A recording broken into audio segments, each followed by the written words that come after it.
Shayxontohur tumani Ko'kcha darvozada joylashgan, 9 etajdan 3-etajda joylashgan, hamma qulayliklari bor.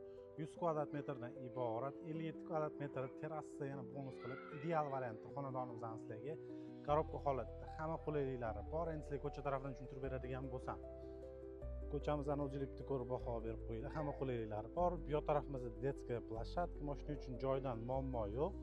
Mana shu binoyimizning 3-etaji sotiladi. Hamma qulayliklari bor. Endi sizlarga uyimizning ichkari qismidan to'liq video davomida ko'rsatib beramiz. Uyimizning sizlarga ichkari qismidan tushuntirib beradigan bo'lsam, kirganimizda uzun koridorimiz joylashgan. To'g'rimizda zalimiz uzun, ko'chaga qarang oynalari bor. Bu yoq tarafimizda oshxonamiz, o'zini o'tiradigan joylari bilan qilib qo'ysanglar bo'ladi. Bu yoq tarafimizda 57 kvadrat metrli terrasa qismi mavjud. O'zingiz bitta ko'rib baho berib qo'yinglar. Yozda o'tirish uchun ideal variantda bo'ladi.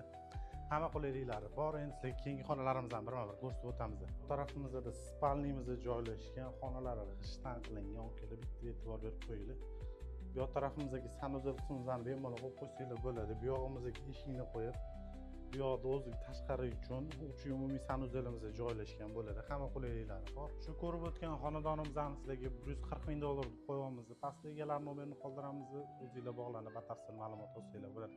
Hamma qulayliklari bor. Atrofida maktab, bog'cha, magazin, masjid, nima desanglar 200-300 metr masofada joylashgan. Yo'l yuzida joylashgan xonadonimizni sizlarga yana bir bor aytaman, 140 ming deb qo'yamiz. Tezda bog'lanib o'zingizlar batafsil ma'lumot olsanglar bo'ladi.